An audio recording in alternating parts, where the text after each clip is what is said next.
ഈ ഇലക്ഷനിൽ തോറ്റത് BJP-യുടെ ഏകാധിപത്യ മനോഭാവം. വിശ്വഗുരു എന്ന് പറയുന്ന നരേന്ദ്രമോദിയും അദ്ദേഹത്തിന്റെ തീവ്ര സ്വേച്ഛാധിപത്യ മനോഭാവമാണ് തോറ്റത്. 97 സീറ്റിന്റെ അല്ല, കഴിഞ്ഞ തവണ BJP-ക്ക് ഒറ്റയ്ക്ക് ഭരിക്കാൻ പറ്റുമായിരുന്നു. അതുകൊണ്ട് എന്ത് നിറയേടും കാണിക്കാൻ പറ്റും. ഞാൻ മാത്രമാണ് വിശ്വഗുരു, എൻ്റെ സൈസ്, എൻ്റെ ഫുൾ ഫിഗർ, എൻ്റെ ഫോട്ടോ, കോവിഡ് സർട്ടിഫിക്കറ്റിൽ ഒരു പ്രധാനമന്ത്രിയുടെ ഫോട്ടോ ഒക്കെ നമ്മൾ കണ്ടില്ലേ. അദ്ദേഹത്തെ ഇഷ്ടമില്ലാത്തവൻ പോലും അത് ചുമന്നുകൊണ്ട് നടക്കേണ്ട ഗതികേടുണ്ടായില്ലേ. ഞാൻ മനസ്സിലാക്കുന്നത് ജീവിച്ചിരിക്കുന്ന ഒരു പ്രധാനമന്ത്രി ഒരു സ്റ്റേഡിയത്തിന് നരേന്ദ്രമോദി എന്ന് പേരിട്ടു. നമ്മൾ കണ്ടല്ലേ ഫോട്ടോഷൂട്ട് ഇപ്പോൾ കന്യാകുമാരി പോയിരിക്കുന്നു, 140 ക്യാമറയൊക്കെ വെച്ച് 4K ഷൂട്ടിൽ. അപ്പം അല്പൻ എന്ന് പറഞ്ഞാൽ ഈ നരേന്ദ്രമോദിയാണ്. അത് ഇന്ത്യൻ ജനത അനുവദിക്കത്തില്ല. നിങ്ങൾ ഭരിച്ചോ, പ്രശ്നമൊന്നുമില്ല. പക്ഷേ ഇനിയും ഭരിക്കണമെങ്കിൽ ചന്ദ്രബാബു നായിഡുവിൻ്റെയും നിതീഷ് കുമാറിനെയും കാല് പിടിക്കണം. കാരണം ഒറ്റയ്ക്ക് ഭരിക്കാൻ കഴിയില്ല. ഏകാധിപതികളെ അംഗീകരിക്കത്തില്ല ഇന്ത്യൻ ജനത, അത് അംഗീകരിച്ചിട്ടുമില്ല. ഇവിടെയും പണി കൊടുത്തിട്ടുണ്ട് നമ്മുടെ പിണറായി വിജയൻ. ഇവർ രണ്ടുപേരും ഒരേപോലുള്ള രണ്ട് മനുഷ്യർ. ധാർഷ്ട്യം, അഹങ്കാരം, ധിക്കാരം, സ്വേച്ഛാധിപത്യ മനോഭാവം, ബാക്കിയൊക്കെ പോട്ടെ.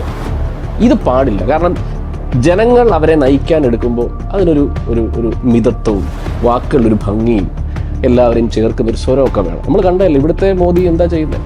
ഈയിടയ്ക്ക് നമ്മൾ കണ്ടല്ലോ ഒരു മൈക്കൊക്കെ തിരിച്ച് പിടിച്ച് ഒടിച്ച് കളയുകയാണ് ഒരു പബ്ലിക് ഫംഗ്ഷനിൽ. ഒരു പെൺകുട്ടി, ഒരു ആങ്കർ ചെയ്യുന്ന പെൺകുട്ടി നന്ദി എന്ന് പറയുമ്പോൾ കണ്ടില്ല, അവിടെ മുഖത്ത് അടിക്കാൻ പോയത് കണ്ടില്ലേ. വളരെ നല്ലൊരു ഉദ്ഘാടന പ്രസംഗം കാഴ്ചവെച്ചതിന് അമ്മാതിരി കമന്റ് വേണ്ട കേട്ടോ. നിങ്ങൾ ആളെ വിളിച്ചാൽ മതി. അപ്പം ഇവിടുത്തെ മോദിക്കും പണി കിട്ടി, അവിടുത്തെ മോദിക്കും പണി കിട്ടി. ജനങ്ങൾ സുന്ദരമായിട്ട് പണി കൊടുത്തു. ഞാൻ പറയുന്നത് വളരെ മനോഹരമായ സന്തോഷം തോന്നുന്ന തെരഞ്ഞെടുപ്പ് ഫലമാണ് ഇപ്പോൾ നമ്മൾ കണ്ടിരിക്കുന്നത്. ടെക്നിക്കലി ജയിച്ചു, ഭരിക്കാം. ഞാൻ ദൈവമാണ്, ദൈവത്തിന്റെ പ്രതിപുരുഷനാണെന്നാണ് പറയുന്നത്. ദൈവം എന്നെ വിട്ടതാണെന്നൊക്കെ പറയുന്ന അത്രയും ഭ്രാന്തായെന്നേ. അധികാരം മൂത്ത് തലയ്ക്ക് വട്ടായി പോയ രണ്ട് മനുഷ്യർക്ക് ഒരേപോലെ പണി കൊടുത്തു. കേരളത്തിൽ BJP-ക്ക് ഒരു സീറ്റ്, CPM-ന് ഒരു സീറ്റ്. സത്യത്തിൽ രാജിവെച്ച് പുറത്തു പോണ്ടേ. ജനങ്ങൾ കൂട്ടത്തോടെ ഇറങ്ങിവന്ന് നെഞ്ചി കുത്തിയിട്ട് പോയിരിക്കുകയാണ്. ഇറങ്ങിപ്പോ പിണറായി വിജയ, ഇറങ്ങിപ്പോ നരേന്ദ്രമോദി പറഞ്ഞിരിക്കുക. എന്തൊരു അഹങ്കാരമാണ് ഈ BJP-ക്കാർക്ക്. ഈ വിശ്വഗുരു എന്ന് പറഞ്ഞു കഴിഞ്ഞാൽ നരേന്ദ്രമോദിയാണ് ഭാരതം എന്ന് പറഞ്ഞാൽ നരേന്ദ്രമോദിയാണ്.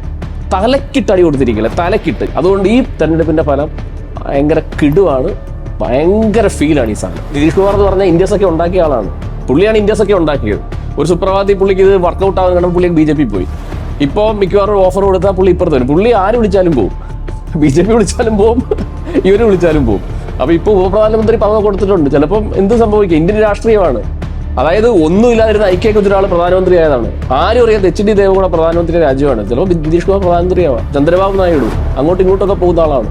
നരേന്ദ്രമോദി ആണ് ഭാരതം നരേന്ദ്രമോദി എന്ന് പറഞ്ഞ അഹങ്കാരം മാറി കിട്ടിയിരിക്കുന്നു. ഭരിച്ചോട്ടെ. ഇനി ഞാൻ പറയുന്നത്, ഇനി ചിലപ്പോൾ ഭരിക്കുമായിരിക്കും, ചിലപ്പോൾ ഇന്ത്യയുടെ പ്രധാനമന്ത്രി ആവുമായിരിക്കും. പക്ഷെ എന്താ സംഭവം അറിയോ, നിതീഷ് കുമാർ പറയും അണ്ണാ അവിടെ നിൽക്ക്, ഞാൻ വരുന്നെന്ന് പറയും, വെയിറ്റ് ചെയ്യും. അതാണ് ആ സാധനം കിടുവാണ്. ഏകാധിപത്യം അത് അംഗീകരിക്കാൻ പറ്റുന്ന സംഭവം. അത് നീയാലും ഞാൻ അംഗീകരിക്കത്തില്ല, ഒരാളെ നമ്മൾ അംഗീകരിക്കത്തില്ല. ഏകാധിപതിയാവാൻ പാടില്ല, ബാക്കിയൊക്കെ നമ്മൾ സഹിക്കും.